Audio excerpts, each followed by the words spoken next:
Hello again, Darren Peterson here, talking to you about jazz and all things improvisation, music theory, how to become a better player. My subject tonight is the second chorus of Newk's Fadeaway, which is a Sonny Rollins rhythm changes solo from early in his career on the Sonny Rollins with a Modern Jazz Quartet album, which you can find on Spotify and Apple Music and all kinds of places. So last video I went through the first chorus, looked at all the different techniques that Sonny's using in various ways. I'm going to do the same thing here, point out some of the same tricks that he's using and reusing from the first chorus, as well as some new stuff along the way. So here we go. All right, so bar 1 of the second chorus, bar 2 of the second chorus, he basically ignores change running for the sake of just running up the scale and back down it. And as it happens, when you run up the scale on a C major scale, using just the regular C major scale as a 7-note scale, it gets you from root to root and emphasizes 1, 3, and 5, and major 7. You get up to that top note, the top C, you hold it for, crossing the bar, and you come back down on the same notes. And as it happens, then it emphasizes like C on the downbeat or the anticipation on the end of 4, then A, then F, then D. So it's kind of like he goes up C, and then because of the way the notes fall on the strong beats, he comes down D minor, which is a neat trick. It's not a particularly amazing piece of music to run up the scale and down the scale, but what's interesting is the effect that happens when you run up a 7-note scale and then back down it, using the tie over the bar the way that he did. He just sort of plays and ties that C over the bar line with a syncopation, and then comes back down and ends up, for like intentionally or not, whether he knew that he was doing this, he ends up emphasizing the 2 chord coming back down. That's what all the strong beats land on. Now bars 3 and 4, he just basically plays tonic to away from tonic to tonic to away from tonic. You could call that dominant if you want, because it contains that 4, the F natural. But he's basically just playing the third and then elaborating it. Boo, ba, ba, doo, ba, ba, doo, ba. In the 5th bar and onward, he plays a figure that we've seen before in the previous chorus. He does an enclosure to B flat on beat 3, and then octave displaces that A. He could have just gone down a half step to A, but he pops it up an octave. And then steps downward to G as sort of a suspension that he ends up resolving with a 4-note enclosure of E. So again, a diatonic enclosure that leads to E on the downbeat of bar 40, what is that? 4/4. Again, so he didn't play a lot of stuff in the change running realm. He just sort of made sure he wasn't too far from the chord tones the whole time. And that's it, as a contrast to what happens in the second A of this chorus on bar 46. He plays what is like recognizably a change running lick. It sounds like this. And you'll see this in other rhythm changes tunes. So Dexter Gordon on Second Balcony Jump, Coltrane plays something like this on Oleo. Sounds like this. Now, Sonny playing in a very similar kind of family thing. He starts on the root, C, and makes sure to pick up the C sharp on beat 3. And then, plays a D minor sort of outlining thing, and then plays down the G augmented triad, which we talked about in our last video. So that's a kind of a common rhythm changes, change running thing, where you just want to be sure that you're making the changes. You're picking up that C sharp. You're picking up the thirds of the chords. What's also interesting is there's kind of a running line on the inside of this change running approach that he does. So check it out. He goes C, C sharp, D, and then there's a D sharp there on the end of 3. Just kind of emphasizing those notes more so than the rest of the lick. That's a nice through line that is included in there. But you'll see, if you look at other rhythm changes tunes, you'll see that this is the kind of thing that happens a lot in the first bar of an A section. Like you're saying, hey, I can play all the changes right here. So coming up in bar 48, a brief interlude. I've been simplifying the rhythm changes A section to be 1-6-2-5, 1-6-2-5, or C, A minor, D minor, G. It is probably not most accurate So upon some further research and looking at this, I think the original changes or the accepted jazz changes are more like the diminished version that I discussed in the previous video. So it's more like 1 sharp 1 diminished, 2 sharp 2 diminished, 3 6 2 5, or 2 5 of 2, 2 5 of 5, 2 5 of 1. So that would look like C sharp diminished, D sharp diminished, E minor, A7, D minor, G7. So that's probably the more accurate change. And when you look at what Sonny Rollins plays in this particular bar, he's very definitely outlining E minor. And I think it's because of the spot in the tune that he's in. He's actually playing the changes as you would expect them to be if you were not Darren Peterson and handling inaccurate chord changes.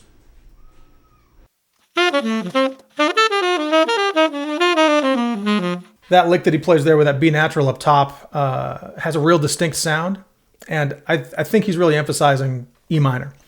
And another thing that is sort of another aside, which as I analyze solos, I tend to want to think of melodic shapes as if they were roots, thirds, or fifths, and not so much if they were sevenths, ninths, 11ths, and 13ths. I think it's easier to analyze and clearer to see and easier to conceptualize how I would use this in the future. And what I mean by this, analyzing things as if they were triads, is that, you know, you can look at something and say, well, he's playing 3-5 major 7, 6, 5, 3, but saying he's playing 3 over 1 is actually easier to mentally get, for me at least. And when you look at tunes where players are playing a whole bunch of like substitute changes, it's way easier just to think of it in terms of the simplest possible structure that you can see there. It's kind of like reducing fractions. So in this case, I look at that and I see E minor. I don't see C. And then as we look at the last, like the fourth bar of this A section, he just plays, F and then arpeggiates back down from the flat 7. And then he plays something interesting. He puts D sharp on the G7 chord on the downbeat. I think this is actually more like an enclosure structure of E than it is of trying to play G augmented, unlike other spots in this chorus and in the previous chorus. So let's hear that again.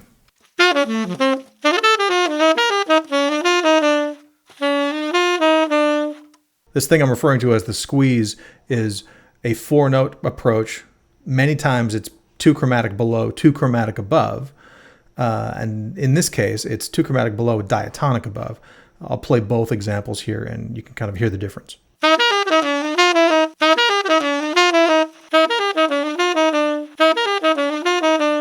The main thing that distinguishes the two is that one of them falls into E and the other naturally wants to fall into F natural. So depending upon the note you're trying to target with this 4-note approach, you may find that you choose diatonic or chromatic notes from above to get you where you want to be. So then he goes down the C pentatonic scale to enclose B flat, which is the important note to hit.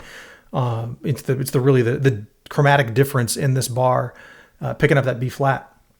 In the next bar, he doesn't bother to play the F minor or F to F minor that is typical in this bar. He just gets himself back to C by playing F, F sharp, G. Now, that G illustrates a kind of a rule here, which is that when you see the last note of a bar being like the and of 4 with no further notes after it for a couple of beats, you can really just assume that that note belongs to the next chord because that's what your ear hears. It carries it on, sort of like persistence of vision.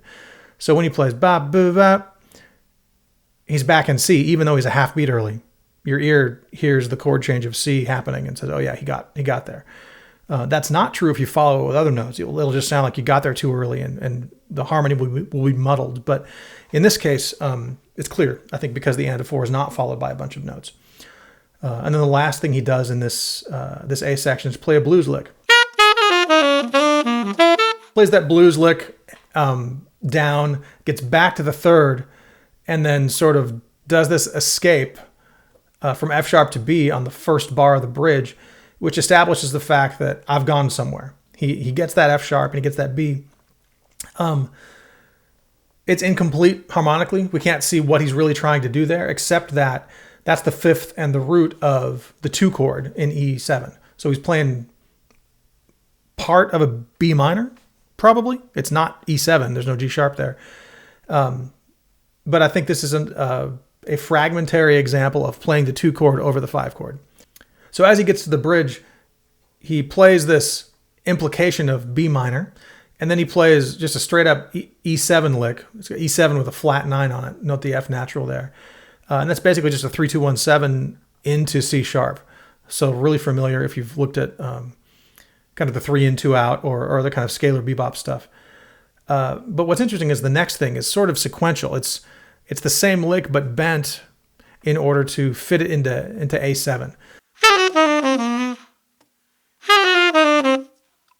In keeping with our idea of analyzing with the simplest possible structure, you could also look at this descending line starting on B flat and say, well, that's E minor 7 flat 5, because that would be flat 5, 3, and 1 of that change. So it's kind of like it goes down 5 of A and then down 2 minor 7 flat 5 of D.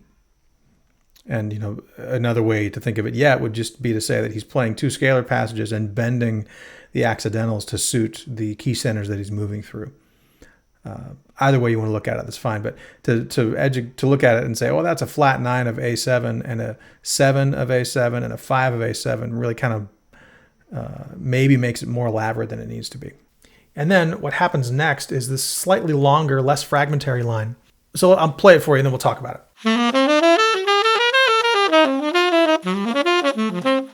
All right, so that is interesting. If you look at the strong beats, he's got a C natural on beat 4. He's got E natural on beat 1 of the next bar. It looks like, let's call that an enclosure of A on beat 2, and then very clearly up the A minor scale. So A, B, C, D. So I think that this is a slightly muddled, slightly chromaticized, embellished A minor lick. So again, this is 2/5, just slightly different. So he's working his way up A, and you could call it A melodic minor because of the presence of the F sharp and the G sharp. Either way, he gets up there, and he doesn't ever really bother to play D7 clearly with like the chord tones of D7 on strong beats. So then he gets to the G7 change, and he puts the 3rd on the downbeat, but immediately slips away to a D minor 7 arpeggio downward. So he uses that 3rd as an approach upward to the flat 7 of D minor and just plays down the D minor, again, 2/5, and then plays up and a sort of chromatic slip down into F natural, still in D minor. The and of 1 there gets G sharp, which is an approach to A, 5 of D minor, and then up the arpeggio and back down the G augmented triad, which we saw in the first chorus as well, with that up the 2, down the 5 augmented. So he's really emphasizing a lot of 2/5 on the D7 and the G7 change. And then into the last A, he plays an enclosure of C, which we've seen before. He plays up the scale, and I think actually my transcription as I'm reading it right now is wrong. I'll have to correct that. But it's really a chromatic slip downward to F natural to catch the 3rd of D minor. And then he gets to that, again, that diminished style change that we talked about on the first chorus. Then he does an enclosure with a chromatic lower neighbor of G and then down the C triad in that 3rd bar. And 3-note enclosure with that chromatic walk-up of E natural coming into the 5th bar of the A section. Another enclosure and jump up to A. Same stuff we've seen before.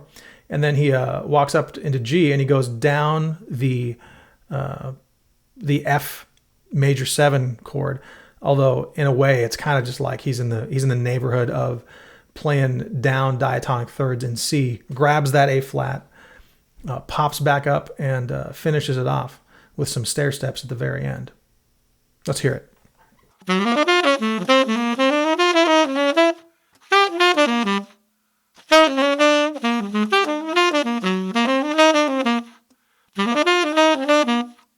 A little bit of change running, and that he picks up some of those chromatic notes throughout, especially that B flat, as always, in the 5th bar of the A section. Picks up the A flat, as he should, on the F minor.